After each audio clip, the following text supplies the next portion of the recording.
You are listening to the third segment of our four-part series, Serenity Medicine, with Susan Weed at Time Monk Radio. Hello, Susan. Welcome back to Time Monk Radio. Hi, Gemini. How are you this week? I'm doing well, and I was thinking a lot about our conversation from last week and the different herbs from the mint family, and I have several of those, if not maybe a lot of them, that I grow myself, and I'd like for you to speak to blue vervain, if you could, if you use it and how you use it. I grow it here and kind of curious what to do with it. Okay, well, let's be clear. Blue vervain is not a mint. Okay. Did you think it was? Well, I wondered because it had the square stem. I wasn't sure. Okay. Do cows have eyes? Yes. Does everything that has eyes, is everything that has eyes a cow? No. So, it is true that mints have square stems, but that does not mean that things with square stems are mints. Gotcha. Yes? Yes. Things that have eyes are not always cows. Yes, that's a good analogy.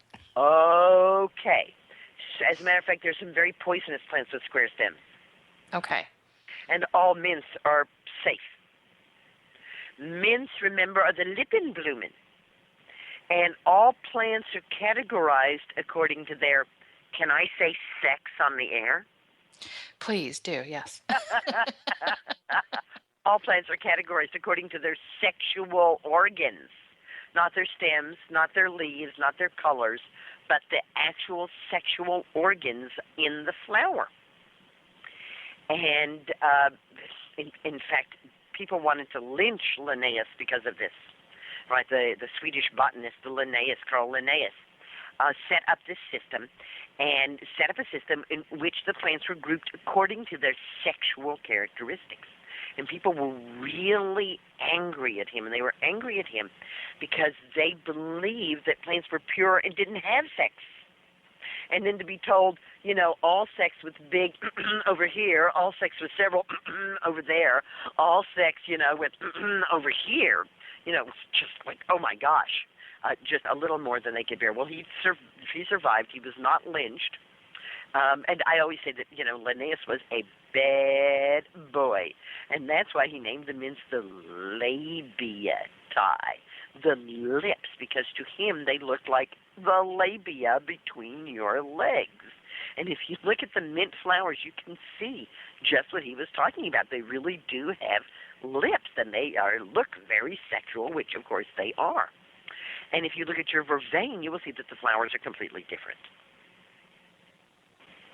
So that's how the plants are grouped, not according to leaves or stalks, but according to their flowers. That said, no, I do not use blue vervain, but it is certainly a plant that people do like as what's generally called by herbalists a nervine, right? In other words, an herb that can help dealing with the kinds of nervous problems that we are talking about. It has been called a natural tranquilizer, says the herb book by John Lust. The warm tea can be taken in sips to relieve insomnia and all nervous conditions, as well as eliminating intestinal worms. Sounds kind of harsh, doesn't it? A bit, yes.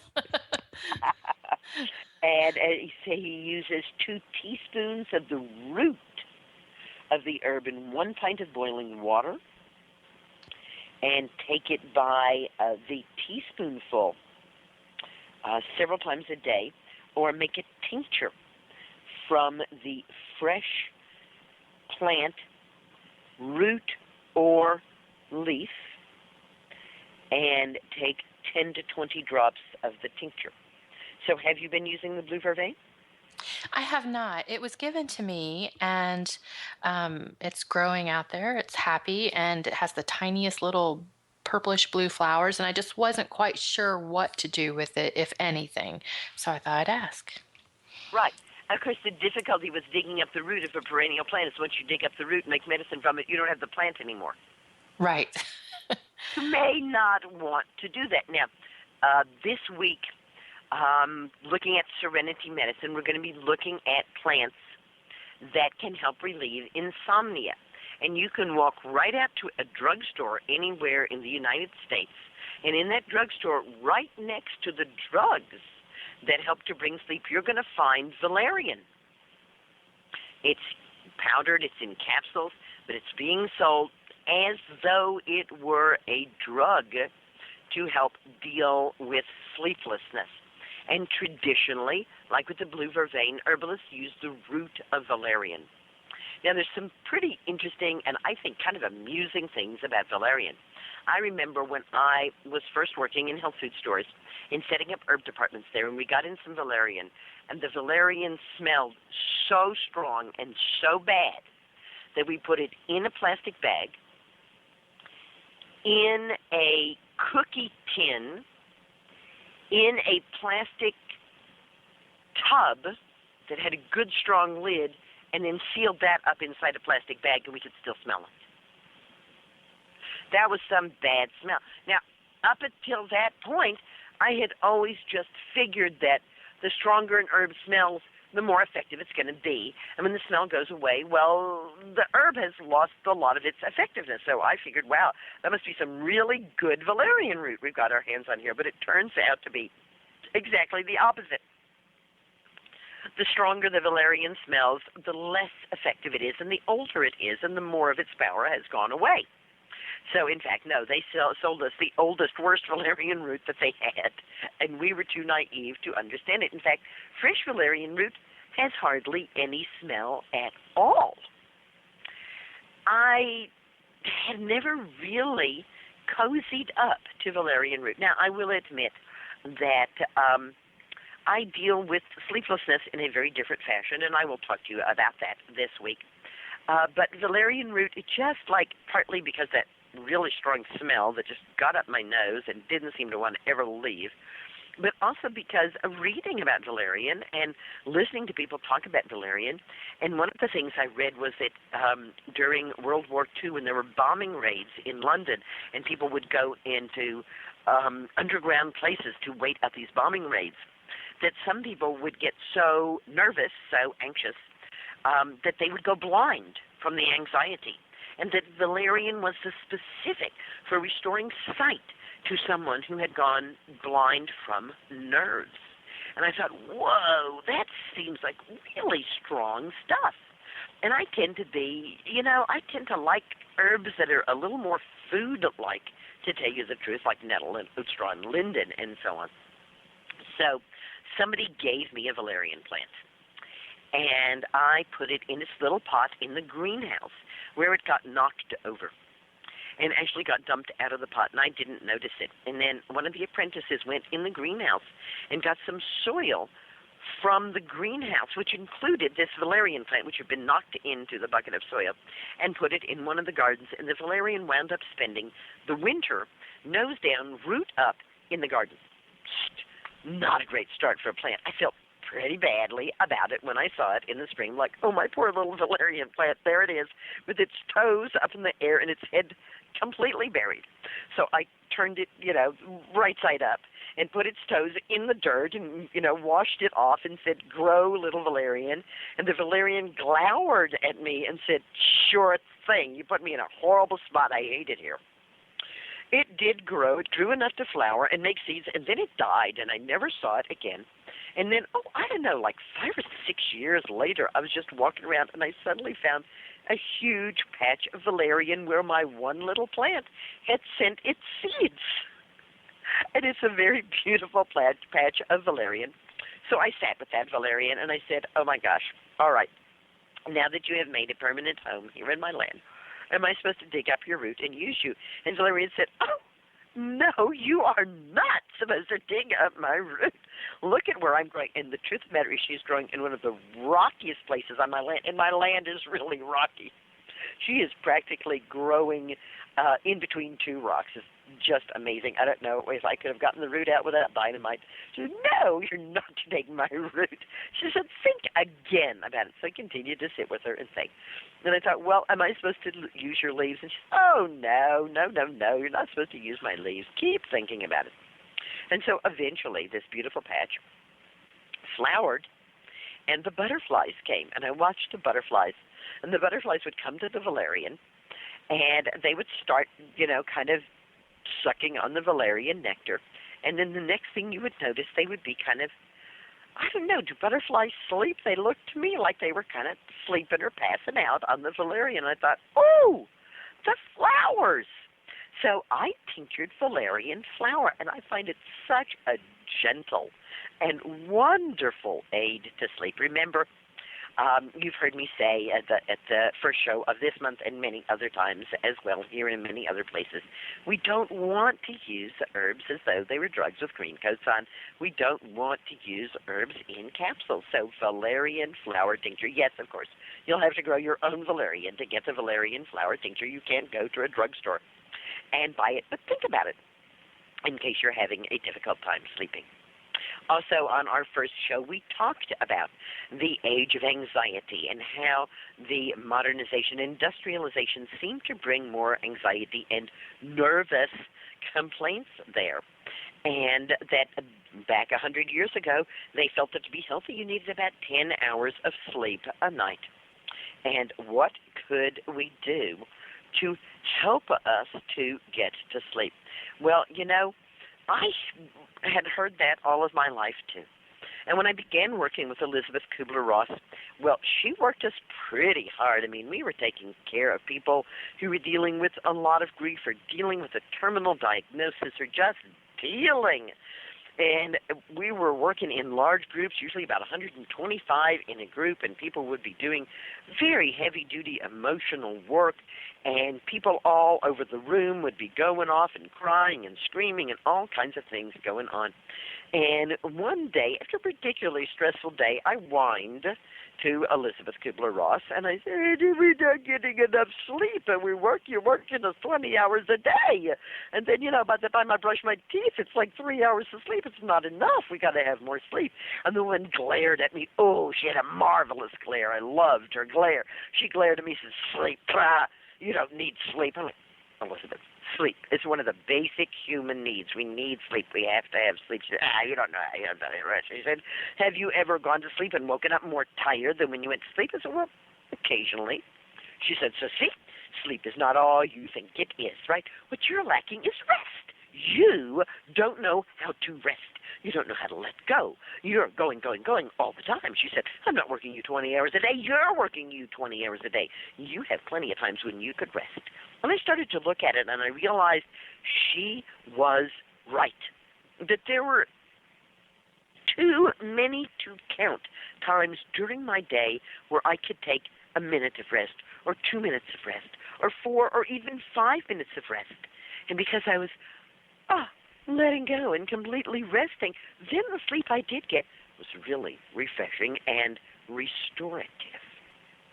So I do travel and teach. And I don't think anybody ever spends the first night in a strange bed sleeping really well. We always are a little anxious or a little concerned when we're in a new bed. Perhaps it's not quite as bad, as the autistic, not in my bed. All right, we're willing to sleep in that bed, but do we really get a good night's sleep? Well, not always. And sometimes, sometimes in a situation that's so strange or difficult or uncomfortable that sleep just seems to not be there at all. And this can also be true for women during menopause, where they wake up in the middle of the night and just can't seem to get back to sleep. So what do I do in that situation? I call up Elizabeth Kubler-Ross, and I have her glare at me and say, sleep, you don't need sleep. You need to rest. And I find it really works to rest. Now, just like any other human being, I can really bad talk myself, And I've heard lots of women do it. Men possibly do too. I just don't get to hear from them as much. Right? Oh, I'm not getting enough sleep. I'm really going to be upset tomorrow. Oh, I'm going to be terrible tomorrow. Oh, I'm going to be so grumpy tomorrow. Oh, boy, things are going to go really bad if I don't get to sleep. And guess what happens the next day? Well, you're absolutely right. And they talk themselves into it too.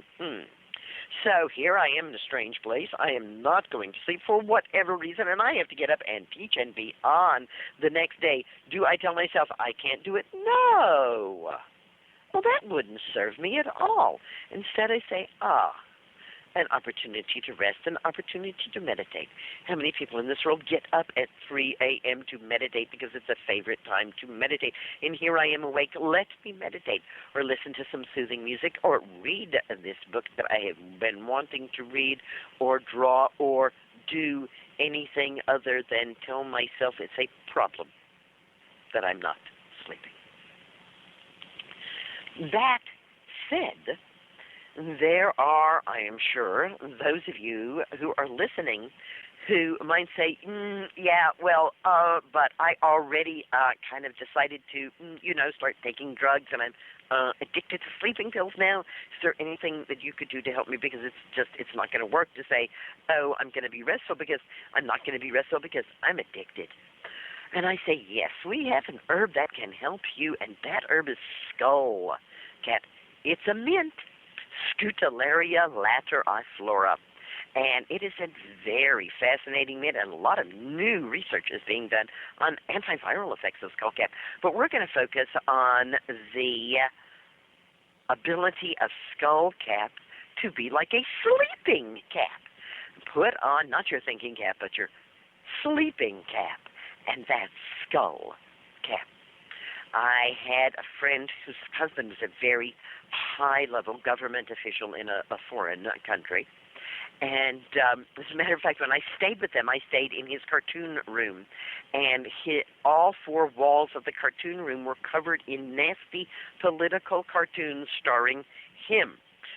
Pretty strange room to be in. I was glad he had a sense of humor about it, or I don't think he could have done his job well. Maybe he was having a bit more of a hard time with his job than he was letting on, because he was addicted to sleeping pills. And my friend said, I don't even want to sleep with him. It's like sleeping with a dead body when he takes those sleeping pills. She says, Susan, it's gotten so bad now, he takes a pill to go to sleep. He wakes up in the middle of the night and takes another pill. She said, I'm just afraid he's not going to wake up. Is there anything you could do to help him? And I said, yeah, let's use some Skullcap. She was really up for using Skullcap, because Skullcap had been kind of her savior. She had come to me with Bell's palsy, and I had never seen a case of Bell's palsy before. It's pretty scary where half of the face is just not working, and I really didn't know what to do, and I just kind of sent out this kind of, whoa, help me to my guides, and they said Skullcap. I'm like, sure, anything. And I gave her some Skullcap, and literally within 5 minutes, her face was back to normal. We were both flabbergasted, and she was like, Skullcap, my friend. So when I said, yes, Skullcap for your husband, she was just twinkle eyes, like, yes, that's it. That will be so good. That will be so absolutely perfect for my husband. What do I do? And I say, okay, let's go over this. And actually, I would prefer if he could be here. So we got him, and he sat with us, and I said, let's go over Sleep Hygiene 101. So if you are having a problem sleeping, there are a few things that you would do best to avoid and directly before you sleep, such as coffee, tea, or chocolate. Now, most people, there's not really caffeine in chocolate. It's theobromine. It's not nearly as stimulating, but if you're having a hard time, just give the 3 coffee, chocolate, tea a break, Make sure that, the last cup of coffee or tea or bite of chocolate that you have is about 4 hours before you're planning to go to sleep. It really will help a lot. And we've got to get those electronics off. You've probably been reading about it, and let me just reiterate it. The light that comes off a computer screen or your smartphone is a light that is rather skewed to the blue end of the spectrum. And interestingly enough, the blue end of the spectrum says to our body, wake up, wake up, wake up, stay alert, be alert. So when we're looking at a computer screen or looking at our phone, and then we turn it off and lay down to go to sleep, Now, isn't that a mixed message? Because you've just been telling your brain, wake up, be alert, and then you're laying down and trying to go to sleep, and your brain says, I know you don't mean it. We want to be alert. So off the electronics. Yes, you can live without it. You know, I'm going to say 2 hours because you're probably not going to do it, and then I'll get at least the hour I want from you. If I say an hour, you'll probably only give me half an hour, but back it up. Go back. See what you can do that doesn't have to be on the computer or the phone in that hour or two before you go to sleep.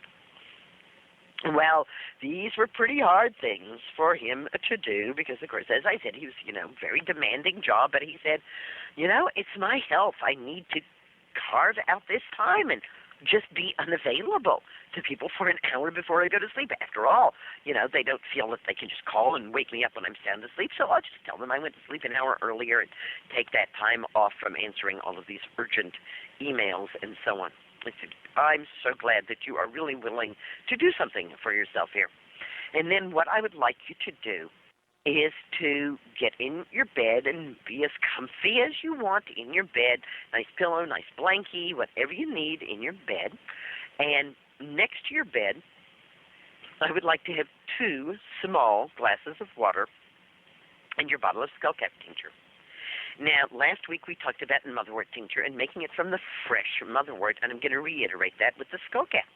The Skullcap tincture must be made from fresh Skullcap, or it is simply not going to do what I say it's going to do. I've had people call me up and say, I took Skullcap to go to sleep. It didn't do anything, and I took lots and lots and lots. I practically drank the whole bottle, and I said, made from dried Skullcap? And they go, yeah. And I'm like, yeah. I do not find dried Skullcap tincture. Yes, you can find it for sale. As a matter of fact, you will have to look hard to find tincture from the fresh Skullcap, but the dried Skullcap, just really doesn't cut the mustard.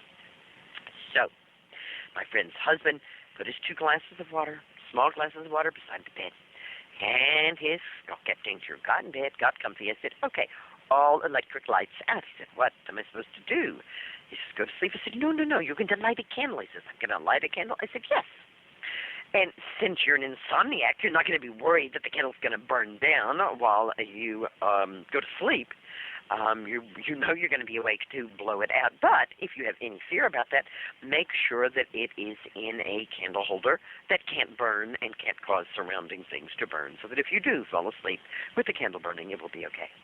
But that single candle, the opposite of what your electronics do, is skewed way down toward the yellow-orange end of the spectrum, and that says to our brain, lullaby and good night, close your eyes and go to sleep now. Like that warm light of the setting sun. Time to go to sleep. So lighting that candle gives us this ambient light that cues the brain to sleep. In that candlelight, I said to him, read a book, or read some poetry, or listen to some music. And this part of your sleep hygiene can go on for a minimum of 5 minutes and up to a full hour if you're comfy and you enjoy it, and that can be your hour away from the electronics. When you are at last ready to blow out your candle and actually go to sleep, you put 5 drops of your Skullcap tincture in the first glass of water and 5 drops of Skullcap tincture in the second glass of water. You drink the first glass of water, put it down, blow out the candle, lay down, close your eyes, and go to sleep. He looked at me. I said, okay, and if you don't, after 15 minutes, drink the second glass. Within 6 weeks, he was off of his sleeping pills. And within another 4 weeks, he didn't need the Skullcap to go to sleep either. This is one of the reasons that I am an herbalist. I just love how the plants not only help us with the direct and specific problem that we have, but make us healthier overall and tone us up, so that rather than becoming addicted to a drug or addicted to an herb, we become free of drugs and free of herbs. Now, I also said that I would talk a little bit about depression this week, so we're getting close to the end of our time. Let's jump into depression. Certainly not the only herbs that we could use to help us go back to sleep. California poppy, linden, chamomile, and of course regular poppy, the red poppy, are also wonderful herbs for helping us to sleep it well. Again, like I did last week, I just want to focus on a couple of herbs. You know, our brains are not designed to be able to take in a lot of information about plants, and so I like to keep it pretty simple for you so that you can really absorb the information and make use of it. I was out talking to Hypericum perforatum, and I said, how come we shouldn't use you if we're depressed? And Hypericum laughed at me and said, what are you talking about? I said, well, all the herbals that I read say that you should stay away from St. John's wort if you're depressed. And Hypericum said, oh, yeah, really? Well, that doesn't make any sense now, does it? I said, well, gosh, I guess you're right, because here you are growing in the sun. And the plant said, yeah, you know, I bring the sun in your life. I make you sunny. I make you happy. I thought, well, okay, maybe I could try that for people who have seasonal affective disorder when they get sad because there's lack of light in the wintertime. So I started saying to people, hey, you know, you get kind of depressed in the wintertime, try some Hypericum tincture, some St. John's wort. I call it St. John's wort, and Hypericum perforatum is the botanical name. And these people were delighted with this. They said, oh, this really, really works. I just feel so much better in the winter now. And so that gave me a little, courage to kind of go public with it and say, let's try this herb as an antidepressant. Now, I do feel safe and comfortable using it with any number of drugs, especially anti-anxiety drugs and antidepressive drugs. However, as you have heard, and as is true, Hypericum tincture helps the liver to be far more effective at its tasks. And because Hypericum helps the liver to be far more effective, the liver gets rid of the drugs we've taken far more quickly. So if you really feel that the antipsychotic drugs that you're taking are the difference between life and death for you, then you might not want to take Hypericum tincture. However, for the vast majority of people, there does not seem to be any difficulty, except that the Hypericum, because it does clear the drugs out of the body far more quickly, seems to end the addiction and dependency, along with the need for those particular drugs. Chiarona, Clar, Low Dog, MD, and herbalist, and wonderful woman, love you, T, did her own meta-study. She looked at all studies that have been done comparing Hypericum to anti-anxiety drugs, but especially antidepressive drugs, and she found that in every case, whether the anxiety and depression was mild, moderate, or severe, that Hypericum tincture worked better than the drugs in all cases. Again, this tincture must be made from the fresh plant material. In fact, it is somewhat dangerous to take Hypericum tea, Hypericum in capsules, or Hypericum tincture made from the dried plant material. And it is dangerous in this way. St. John's wort contains constituent that can cause sun sensitivity. That constituent is not present in the tincture of the fresh plant. In fact, that constituent seems to be created in the drying of the plant. So it's only when we take dried Hypericum, as in capsules, teas, right, that we wind up getting this factor that could cause us to be sun sensitive. I have never seen anyone become sun sensitive from using the tincture, and I know people who use actually lavish amounts of the tincture. No discussion about depression would be at all complete without my mentioning that my experience with women who say that they are depressed is that at least 70% of the time, that woman is not depressed, she's angry. And she doesn't know how to deal with her anger. She doesn't know how to be with her anger. She doesn't know how to express that anger. Many women tend to feel that if they ever get angry, it would be like blowing up the world, and they just don't want to do that, and hey, I don't want them to do that. But you know what? Your anger is not going to blow up the world. You might find a variety of ways to deal with your anger. In my new book, Down There, Pelvic Health Handbook, The Wise Woman Way, I have a rage reduction exercise in the fibroid section because so many people from many, many countries, both from old writings and from modern practitioners, agree that fibroids have a lot to do with rage and an inability to express our rage. We hold it in our belly, we hold it in the place of our power, and that rage solidifies into fibroids. I'm not so sure that I 100% agree with it, but it's certainly worth including a rage reduction exercise.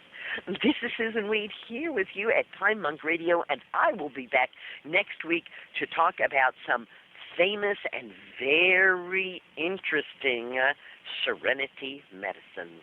Thank you for joining me to reweave the healing cloak of the ancients and reclaim herbal medicine as people's medicine. Thank you, Susan. This completes the third segment of our four-part series, Serenity Medicine with Susan Weed at Time Monk Radio.